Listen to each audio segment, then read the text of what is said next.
हुआ एक बार मंगल को, और उन्नीसों का चयन हुआ एक बार मंगल को।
भाभी जी इतने लंबे कि पांडाल से बाहर निकल जाए, पांडाल नहीं फटना चाहिए। उठाओ मुझे आवाज में मंगल भवन हुआ एक बार मंगल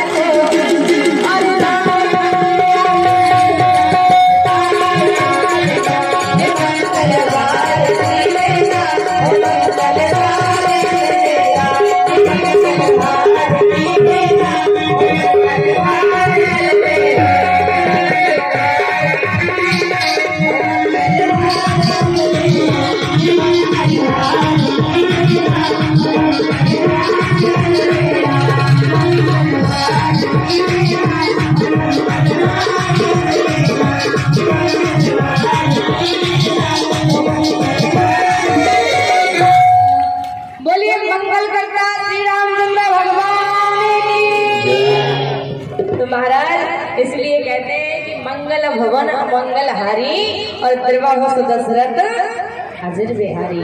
मंगल को करने वाले अमंगल को हरने वाले श्री दशरथ जी महाराज के आंगन में विचरण करने वाले ऐसे श्री राम राजा सरकार मेरे हृदय पटल रूपी आंगन में विचरण कर। तो महाराज हम लोग रामचरितमानस की कथा की ओर चलेंगे। अब बहुत मस्ती हो गई, थोड़ी भगवान की कथा श्रवण करें, उसके बाद फिर अंत में आज कोई जाएगा नहीं, आज प्रांगण से बाहर कोई नहीं जाएगा। क्यों? क्योंकि कथा के बाद में हम सभी भक्त भाव से प्रेम से होली का आनंद लेंगे। अभी तो बहुत सारे पुष्प भी रखे हैं, गुलाल भी रख जाए, तो पूरा आनंद लेना है तो अंत में ही जाना है। इसलिए अभी भगवान की थोड़ी कथा श्रवण करें। भक्तों भगवान की कथा आती है। भगवान सिद्धरा धाम पर क्यों आए? बोले सो केवल भक्तन हित लागी और परम कृपालु अनुरागी, केवल भक्तों के इसके कारण आए। तो कल की कथा की वेला में आपने श्रवण किया था। महाराज यदि हमारे भाइयों का स्वागत सम्मान होगा तो थोड़ा अपने आसन पर जाके बैठ जाए, क्योंकि बहुत ज्यादा सम्मान हो रहा है आज। तो जो भी आप बच्चे हैं जयमाला वरमाला डालने के लिए वो अंत में करना आरती के समय। अभी सभी भाई शांति से अपने अपने स्थान पर बैठ जाएंगे। तो महाराज कल की कथा में आपने क्या सुना था बताओ? कौन कौन आया था कथा सुन?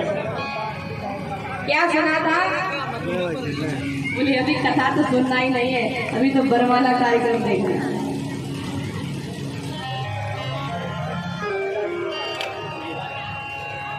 अच्छा, कल की कथा में क्या सुना था हमारी यजमान जी बताएंगे।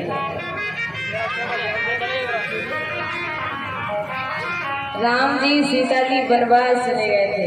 हमारी भाभी जी बता रही है, भैया जी नहीं, क्योंकि भैया जी तुम्हारा डीजे की दमक में सब कुछ भूल जाते। अब पता है कहते हैं कि माता बहनें कथा नहीं सुनती, ऐसा नहीं है महाराज, माता बहनें भी मन से कथा सुनती है। तो ध्यान देकर के श्रवण करेंगे कि महाराज भगवान वनवास के लिए गए। क्यों गए? बोले पिता की आज्ञा का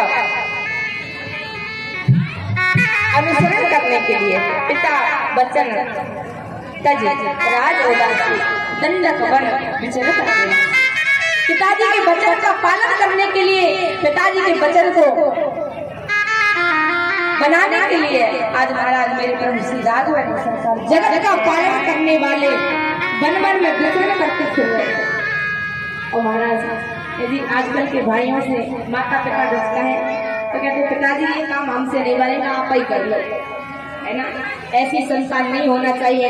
संतान कैसे होना चाहिए? बोले जो माता पिता के वचन का पालन करे। तो महाराज आजकल के संतानें क्या करती हैं? बोले माता पिता के वचन को तो कम मानती हैं और अपने धर्म पत्नी जी के वचन को ज्यादा मानती हैं। क्यों? कहते हैं बहन जी यदि अपनी धर्म पत्नी की बात नहीं मानेंगे तो फिर भोजन नहीं मिलेगा। तो ठीक बात है, एक कथा आती है, कहते हैं कि एक समय की बात है, एक माताजी बड़ी पूजा पाठ करती थी। तो क्योंकि माता बहनों की अधिक श्रद्धा रहती है भगवान में, तो बड़ा पूजा पाठ करती थी। सुबह 4 बजे उठती थी। महाराज को एक दिन उनके बेटा का विवाह हुआ, बेटा की शादी हुई, बहू घर में आई। अब महाराज आज पहले जमाने की माता बहनें 4 बजे उठ जाती थी सुबह, लेकिन आजकल की बहुएं कै बजे उठती हैं? बोले 8 बजे। बोले माता जी सुबह सुबह तो अच्छी नींद आती। अब महाराज वो सासू माँ को 4 बजे उठने की आदत थी, तो महाराज 4 बजे उठ करके वो सुंदर पूजा पाठ करती, तुलसी मैया की पूजा करती थी और कहती थी बोले जय जय जय तुलसा महारानी और घर में हो संपत्ति मना मानी। लेकिन महाराज बहू कहती है सासू माँ क्या सुबह सुबह घंटी बजाने लग जाती हो, हमारी नींद खराब करती हो, हमें सोने नहीं देती। तो महाराज आज वो सास बहू सोचने लगी कि मैं भी कुछ ऐसा उपाय करूं कि हमारी सासू जी की पूजा बंद हो जाए। तो महाराज उसने क्या किया? दूसरे दिन पतिदेव से कहा आज गाजर और मूली लेकर के आना, आप बाजार जा रहे। बोले ठीक है। अब महाराज उसने सोचा कि शायद सलाद और आज के लिए मंगा रही होगी, तो लाए। अब महाराज उसने रख लिया। जैसे ही दूसरा दिन सुबह हुआ, 4 बजे सासू माँ उठी, स्नान किया, पूजा की थाली लगाई, तो बहू भी उठ गई। 4 बजे स्नान कर लिया। सास कहने लगे वाह, एक दिन पहले कह रही थी कि मुझे सोने दो, आज स्वयं उठ करके तैयार हो गई है। तो महाराज बहू ने थाली लगाई, गाजर और मूली लग रही, और सासू माँ ने सुंदर अक्षत दीपक गंगाजल सबको अपनी थाली में रख लिया। आगे सास खड़ी है, पूजा कर रही है। बोले जय जय जय तुलसा महारानी और घर में हो संपत्ति मनमानी। अब पीछे खड़ी बहू पूजा कर रही है और क्या कह रही है? बोले जय जय जय मेरी गाजर मूली और सास मरे नंदी हुई। बोले भगवान जब सास ने और नंद ने तो मेरे घर में दंगा मचा करके रख लिया है, इसलिए सास तो मर ही जाए, जो नंदी है वो लूली हो जाए। हे भगवान, अब सुबह सुबह बेटा भी घर में था, उसने सुना कि ये मेरी माँ को मार रही है, मेरी बहन को लंगड़ी कर रही है। तो महाराज उसने उसमें क्रोध में तो कुछ नहीं कहा। कहते हैं ना जोश में होश नहीं होना चाहिए, होश भी होना चाहिए। तो महाराज उसने धैर्य रखा और बोला कोई बात नहीं, कल मैं इसको देखूंगा। सुबह गया खेत पर, तो जो अज्जर जारा होता है, अज्जर जारा सब जानते हैं, पटा करके लाया महाराज, उखाड़ करके लाया। और आज सुबह हुई तो सास उठ गई, बेटा उठ गया, बहू भी उठ गई। तीनों ने स्नान कर लिया, तीनों पूजा के लिए लाइन में खड़े हैं। पहले सासू कह रही है जय जय जय तुलसा महारानी, घर में हो संपत्ति मनमानी। दूसरी बार बहू कहती है बोले जय जय जय मेरी गाजर मूली, सासू में रहना नंदी हुई। हमारा सबसे पीछे बेटा खड़ा है, उसके हाथ में अज्जर जारा है, वो अज्जर जारा उठा करके कहने लगा बोले जय जय जय मेरी अज्जर जारे, अरे ससुर मरे मेरे साथ बोल वृंदावन बिहारी लाल की। तो महाराज कहने का मतलब यही है कि बेटा ऐसा होना चाहिए कि अपने माता पिता की रक्षा करे, माता पिता के वचनों को मैंने माने, ना कि ऐसी कि बीवी का गुलाम बने के घर में रहे, है ना।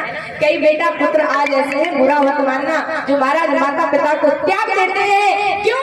क्योंकि वो बहू आती है, वो बेटी नहीं होती। वैसे तो कहते हैं कि बहू को बेटी के समान रखना चाहिए, लेकिन वो जब बहू आती है तो बेटी नहीं होती। वो कहती है मैंने तुम्हारे लिए अपना परिवार छोड़ा, अपना गाँव छोड़ा, अपना घर छोड़ा और माता पिता छोड़े, इसलिए तुम्हें भी मेरे लिए अपने माता पिता को छोड़ना पड़ेगा।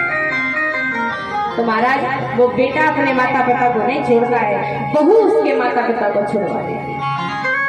तो ध्यान रखना, मेरी जितनी माता बहनें यहाँ पर बैठी हैं, अपने बच्चों को संस्कार ऐसे देना, अपनी बेटियों को संस्कार ऐसे देना कि वो ससुराल में जाकर के अपनी सास के साथ सास जैसे ना रहे, बहू जैसे ना रहे, अपने सास के साथ माँ और बेटी की तरह रहे। तो ध्यान रखना, जिस दिन बहू बेटी बनना सीख लेगी, उस दिन महाराज सास तो माँ अपने आप बन जाएगी। बस कमी हमारे अंदर होती है कि हम संस्कार ऐसे नहीं दे पाते हैं। यदि माँ चाहे महाराज तो अपनी बेटियों को माँ सीता जैसी बना सकती है, माँ पार्वती जैसी बना सकती है, महारानी लक्ष्मीबाई जैसी बना सकती है, महारानी अहिल्याबाई जैसी बना सकती है। और माँ चाहे तो अपने बेटों को वीर भगत सिंह जैसी बना सकती है। और महाराज माँ चाहे अपने बेटों को चोर लुटेरे नशेरे सिगरे जबर शराबी जुगाड़ी सब बना सकती है। तो ये तो माँ के संस्कार के ऊपर डिपेंड करता है कि माँ अपने बेटों को क्या संस्कार देती है। क्योंकि महाराज संतान को बिगाड़ने का हक सबसे ज्यादा माँ का होता है, तो बनाने का भी माँ का होता है। क्योंकि पिता लोग तो घर में ज्यादा रहते नहीं है, अपना काम काज करने के लिए, दो पैसा कमाने के लिए, तुम सब बीवी बच्चों को पालने के लिए बाहर जाते हैं, लेकिन माताएं तो घर में रहती है ना। तो अपने बच्चों को संस्कार देना कहाँ से? बोले रामचरितमानस से। माता पिता के वचन को पालन करने के लिए आज मेरे प्रभु श्री रामचंद्र जी सोचो, इस राजगद्दी को त्याग करके वनवास चले गए, और एक भाई ऐसा आता है जो महाराज इस राजगद्दी को देखता है कि मेरे लिए मेरे भैया राजगद्दी छोड़ करके वन चले गए, ऐसी राजगद्दी को मैं ग्रहण नहीं करूंगा, मैं भी वन में जाऊंगा, अपने भैया के लिए वापस लाऊंगा। वो भैया कौन है? बोले भरत। तो महाराज भाई भाई से प्रेम इस प्रकार से करना चाहिए। समस्त जनता जनार्दन को सूचना मिलती है कि भाई भाई को घर में किस प्रकार से रहना चाहिए। रामचरितमानस से सीखे, जिस प्रकार से मेरे भैया प्रभु श्री रामचंद्र जी रहते हैं लक्ष्मण भरत शत्रुघ्न तीनों के साथ, उसी प्रकार से बड़े भाई को अपने भाइयों के साथ रहना चाहिए, छोटे भाइयों को अपने बड़े भाई के साथ रहना चाहिए। तभी तो महाराज हमारा समाज सुधरेगा। हम लोग इकट्ठे तो हो जाते हैं लेकिन एक नहीं होते। ध्यान रखना, यदि अलग अलग रहेंगे तो टूट जाएंगे, और महाराज एक साथ जुड़ जाएंगे तो किसी की ताकत नहीं है जो तोड़ दे। इसलिए रामचरितमानस यही शिक्षाएं हमें भगवान अपनी लीला करके देते रहते हैं। वनवास को गए मेरे प्रभु श्री रामचंद्र जी, प्रथम बास तमसा नदी के किनारे किया, सारे अवधवासियों को सोते हुए छोड़ करके आगे की ओर प्रस्थान करते हैं। तो कहाँ पहुँचते हैं? बोले श्रृंगबेरपुर पहुँचे जा। श्रृंगबेरपुर पहुँचते हैं महाराज, जहाँ का राजा कौन है? बोले निषाद राज गुरु। तो महाराज कहते हैं जिस प्रकार से निषाद राजगुरु ने भगवान को रथ पर आरोह आते हुए देखा, दौड़ दौड़ा, चरणों में गिर पड़ा, प्रभु आज तो आपको मेरे नगर में ही ठहरना पड़ेगा। भगवान कहने लगे मित्र, मैं नगर में नहीं रुक सकता, क्योंकि मैंने वचन दिया, पिता के वचन का पालन करने के लिए आया हूँ। मैंने प्रण किया है कि 14 वर्ष तक मैं किसी भी नगर में प्रवेश नहीं करूंगा। निषाद राजगुरु कहने लगा भगवान मैं आपकी सेवा कैसे कर पाऊंगा? तो महाराज एक सुंदर से वट वृक्ष के नीचे निषाद राजगुरु सुंदर से सैया बनाते हैं, भगवान वहीं पर सीता मैया के साथ विश्राम करते हैं। और महाराज सीता मैया और प्रभु रामचंद्र जी नीचे सो रहे हैं पत्तों के बिस्तर पर। तो निषाद राजगुरु देख देख करके रोने लगा। कहने लगा धिक्कार है ऐसे माता पिता को जितने सुकोमल से अपने राजकुमार इतनी सुकोमल से सीता बेटी को वनवास में भेज दिया। अरे ऐसे माता पिता तो होना ही नहीं चाहिए। जब इस प्रकार से महाराज आज निषाद राजगुरु माता पिता को दोष देने लगे तो लक्ष्मण भैया समझा करके कहने लगे कि निषाद राजगुरु मित्र, ये आप जो कह रहे हो ना कि ये दुख हमारे पिताजी ने माताजी ने इनको दिया है, माता पिता के बारे में कुछ मत बोलना, क्योंकि कौन काल सुख दुख कर दाता और निज कर्म भोग सकता। ना तो माता पिता दुख देते हैं, ना भाई बंधु दुख देते हैं। दुख तो हमें अपने जीवन में अपने कर्मों के अनुसार मिलता है। हमने जैसे कर्म करे होंगे वैसे दुख सुख हमें मिलेंगे। और महाराज जो आप सोच रहे हैं कि राम जी साधारण कोई राजकुमार है, तो ये राम जी साधारण राजकुमार नहीं है, इंद्र नहीं है मित्र, ये नारायण है। तो महाराज भगवान के भक्त की अनेक प्रकार से लक्ष्मण जी कथा सुनाते हैं। और सुबह उठते हैं जिस प्रकार से तुम्हारा सुबह जागते ही भगवान कहते हैं हम मित्र हमें जाना चाहिए। तो आगे जाते हैं कहाँ? बोले जहाँ गंगा के घाट पर भगवान का एक बहुत सुंदर भोला भक्त प्रतीक्षा कर रहा है। मेरे भगवान किस ओर से आएंगे, मेरे भगवान किस ओर से आएंगे। तो महाराज आज भगवान गंगा के घाट पर पहुंच जाते हैं। ठाड़े हैं मेरे प्रभु, उस पार जाना है। इस पार कोई नौका नहीं है, क्योंकि नदी को पार करने के लिए वह नौका की जरूरत पड़ती है। कोई नाव नहीं है महाराज, भगवान देख रहे हैं। तो मात्र एक ही केवल है, एक ही नाव है, और वो भी किनारे पर नहीं है, गंगा मैया के बीच धारा में है। अब महाराज एक ही नाव क्यों है, एक ही केवट क्यों है? क्या उस गंगा पर उस घाट पर क्या एक ही नाव चलती होगी? बोले नहीं, इसका भी कारण है। कारण क्या है? कहते एक समय की बात है, जो संगमेरपुर का राजा है निषाद राजगुरु, माता मैंने ध्यान दे करके सुनेंगी। तो महाराज कहते हैं कि एक समय की बात है, जो राजा है निषाद राजगुरु वो शिकार खेलने के लिए जंगल में गया।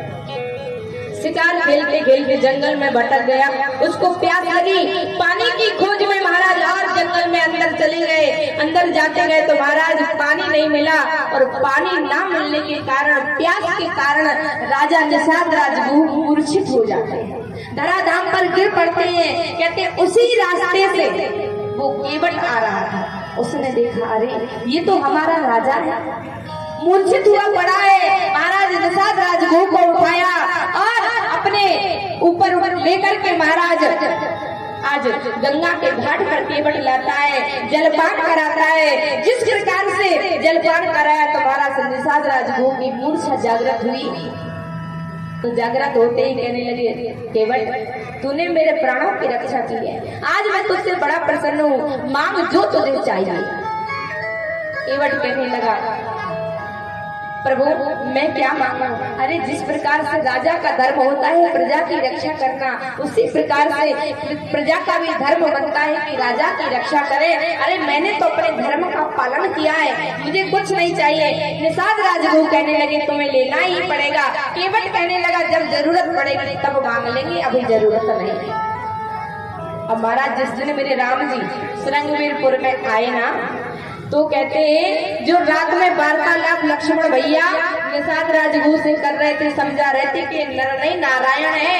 कहते हैं उसी समय वो केवट वहां पहरेदारी पर लगा हुआ था, राम जी की पहरेदारी कर रहा था। तो कहते हैं उसने सब कुछ सुन लिया और भोर होते हुए अपने राजा के पास आ पहुंचा। कहने लगा राजा आपको याद है आपने मुझे एक वरदान दिया था, वो मेरा धरोहर में आपके पास रखा है, आज मैं उस वरदान को चाहता हूँ। राजा कहने लगा हाँ बिल्कुल हमें याद है, बताओ आपको क्या चाहिए? आज केवट कहने लगा मेरे प्रभु मुझे कुछ नहीं चाहिए, मात्र एक छोटी सी सूचना कर दो। क्या मुझे सारे नगर में सूचना कर दो कि आज गंगा के घाट पर कोई दूसरा केवट नहीं जाएगा, सिर्फ मैं जाऊंगा। तो महाराज कहते हैं निषाद राजगुरु ने सारे नगर में सूचना फैला दी कि आज गंगा के घाट पर कोई नहीं जाएगा केवल उसके सिवा। तो महाराज वो केवट सिर्फ अकेला ही है, तो मारो दूसरा कोई केवट आया ही नहीं, और वो भी किनारे पर नहीं बैठा है, गंगा के भीतर है। ठाकुर जी गंगा के घाट पर पहुंच जाते हैं और केवट को बुलाते हैं, बोले मांगी नाव ना केवट आना, मांगी नाव ना केवट आना, मांगी नाव ना केवट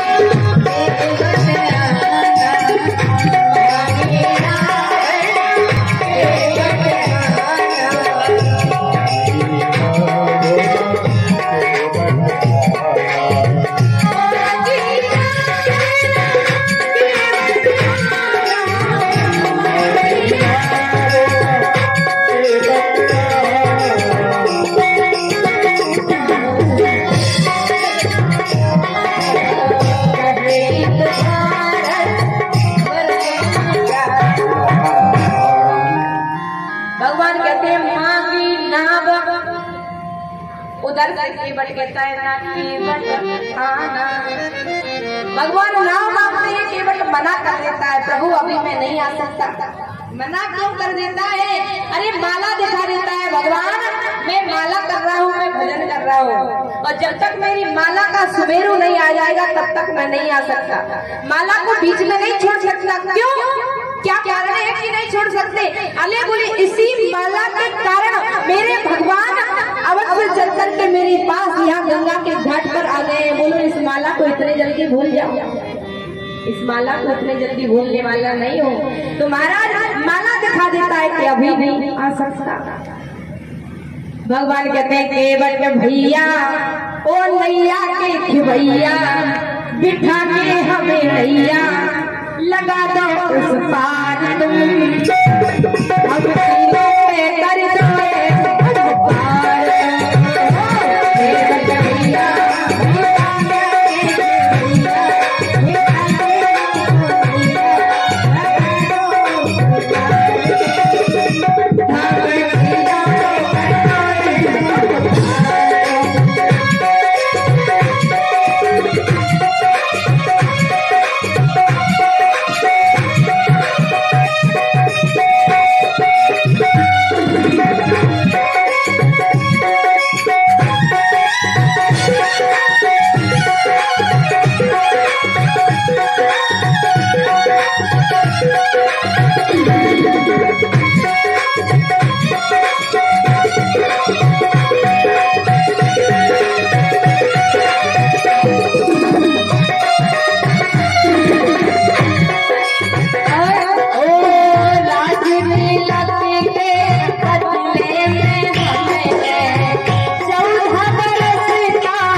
भगवान कहते हैं केवट भैया हम तीनों आज दिन दुखिया खड़े हैं यहाँ पर, उपकार कर दो, उस पार करा दो।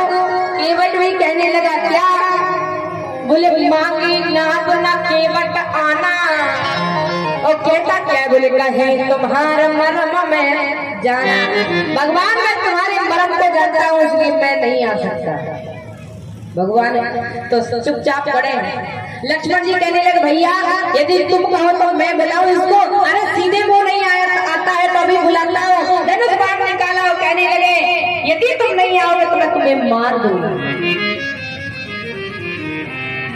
लक्ष्मण जी कहने लगे हमारे भैया के मर्म को अच्छे अच्छे संत महात्मा सिद्धि मुनि नहीं जान पाए तो तुम क्या जानते हो महाराज? राम जी कहने लगे लक्ष्मण तुम शांत हो, हमारी बोनी घर से ही खराब हुई है। बोले कैसे? बोले कहते हैं ना कि यदि हमारी बोनी सुबह सुबह खराब हो जाए तो पूरा दिन खराब हो जाए। और बोले हमारी बोनी घर से ही खराब हुई है। बोले कैसे? बोले बताओ आपसे हमने मना किया था कि मत चलो वनवास, तो आप मानेगा? लक्ष्मण जी कहने लगे भैया अब सीता मैया नहीं मानी तो हम नहीं माने। तो बोले ऐसा ये आप घर के होकर के भी नहीं माने तो ये तो बेचारा बाहर का है, नहीं मान रहा है तो कोई बात नहीं। तो महाराज लक्ष्मण जी कहें नहीं यदि ये नहीं मानेगा तो मैं बाण निकाल लिया। महाराज लक्ष्मण जी क्रोध करने लगे। तब केवट कहने लगा अरे आपको पता नहीं है यदि आप बाण से मारोगे ना तब भी जीत हमारी होगी, आपकी होने वाली नहीं है। अब आप लोगों के मन में विचार आ रहा होगा कि कैसे जीत होगी केवट की, तो ध्यान रखना। केवट कहने लगा भगवान सब प्रकार से जीत मेरी होगी। कैसी जीत? बोले आपको पता है 4 बातें पूछी जाती हैं। क्या? बोले कहाँ पर मरे, किसने मारा, किसके सामने मारा और क्या दोस्त था जो मारा। बोले 4 प्रकार से जीत मेरी है। बोले कैसे? केवट कहने लगा बोले रघुनाथ के प्राणन को प्रिय बंधु वही मोह बाण से मारत है। और बोले मरता हूँ कहाँ कछु गंगे के तीर शरीर सो प्राण से धारत है। और बोले समय है जिसके यमदूत नहीं रघुनाथ सुनाथ निहारत है। और बोले अपराध यही इस दास का है प्रभु के पद पद्म पखारत हो, प्रभु के पद पद्म पखारत हो। बोले 4 प्रकार से जीत लो रही है। बोले किस प्रकार से? बोले देखो मारा किसने? बोले भगवान के भैया ने। कहाँ मारा? बोले गंगा जी के घाट पर। अरे अच्छे अच्छे व्यक्ति जब मरते हैं ना तो मरते समय उनको गंगा का घाट नहीं मिलता तो बोले गंगा जल भी मिल जाए कोई मुश्किल है ना। तो महाराज बोले मैं तो गंगा के घाट पर मर रहा हूँ, मेरे जैसे बड़भागी कौन होंगे। और बोले जब मरता है व्यक्ति तो उसके सामने यमदूत आते हैं, लेकिन मेरे सामने यमदूत नहीं स्वयं रघुनाथ खड़े। और चौथा कारण बोले कोई पूछेगा कि महाराज क्या दोष था, क्या काम किया था उसने कि इन्होंने मार दिया, तो बोले महाराज अपराध यही इस दास का है, क्या बोले भगवान के चरण पखार रहा। तो चारों प्रकार से जीत मोरी हो गई। भगवान हंसने लगे। अब महाराज केवट कहने लगा भगवान यदि तुम संकोच कर रहे हैं कि मैं तुम्हारे चरण पखारूं और नाव में बैठारूं तो महाराज कुछ देना पड़ेगा, जो मैं उस पार ले जाऊंगा तो कुछ देना पड़ेगा आपको, तो आप बिल्कुल संकोच ना करें, बस मुझे चरण धोने दे और मैं कुछ नहीं लूंगा। केवट कहने लगा बोले पदका मैं धोए चढ़ाओ नाव और यदि आप मानते नहीं हो तो वो राम राम दशरथ शपथ सब साची कहूं। महाराज कसम भी किसकी खा रहे हैं? बोले भगवान मैं आपके पिता दशरथ जी की सौगंध खा करके कहता हूँ कि मैं कोई उतराई नहीं। बताओ कितना भोला वक्त है कि मानो जब हम कोई कसम खाते तो हम अपनी खाते हैं, अपने माता पिता की खाते हैं, लेकिन केवट ऐसा भक्त है भगवान के सामने उनके पिताजी की सौगंध खा रहे हैं कि दशरथ महाराज जी की सौगंध है मैं कोई उतराई नहीं, बस चरण धोने दो। तो महाराज भगवान कहते हैं ठीक है, यदि तुम चरण धोना चाहते हो तो तुम कह रहे हो कि पाहन तेना काठ कठिनाई। बोले महाराज आपको पता है आपके चरणों की रज की महिमा है कि पत्थर की शिला भी नारी बन करके उड़ गई। तो महाराज यदि मेरी नाव नारी बन जाए, किसी की ना बने मेरी ही बन जाए, तो आपको पता है मेरी धर्म पत्नी पहले से घर में, और ये कोई नाव पत्नी बन जाएगी तो महाराज घर में 100 का झगड़ा हो जाएगा, और 100 का झगड़ा तो आप जानते ही है कैसा होता है। इसलिए मैं इस झगड़े से बचना चाहता हूँ, इसलिए आप अपने चरण धोवा लो। भगवान कहने लगे सोई करते जब नाम न जाई और कृपा सुन बोले रघुराई। ए भक्त तू वही उपाय कर जिससे तेरी नाव आ जाए। केवट कहने लगा भगवान मुझे ये उल्टी सीधी वेद की भाषा तो मुझे आती नहीं है, आप तो सीधा सीधा बोल दो कि मैं क्या करूं, क्योंकि ये भक्त कहलवाना चाहता है, डायरेक्ट बुलवाना चाहता है कि सीधा कहो। तब भगवान कहने लगे बोले बैग बैग आए जल पान पखारू और हो विलंब उतारो पारो, जल्दी आओ और जल्दी से मेरे चरणों को पकारो, मुझे उसको पार लगा। महाराज आज केवट में इतना सुना, अपनी धर्म पत्नी को आवाज लगा के देकर के बुलाता है। महाराज वो भी आई तो दोनों पति पत्नी भगवान के चरणों को पखारने लगते हैं। बोले केवट में राम रजाय सुपारा पानी कठोता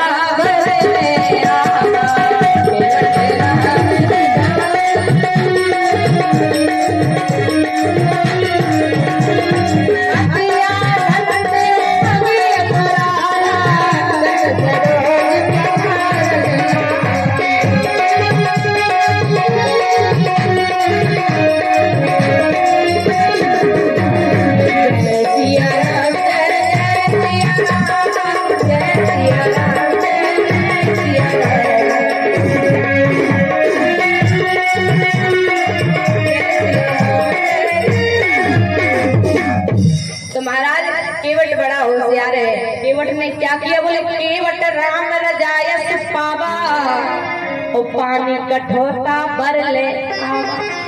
कठोता किसको बोलते हैं? बोले जो लकड़ी का बर्बर होता है। कठौती में क्यों नहीं लाया? कठौती में ही क्यों लाया?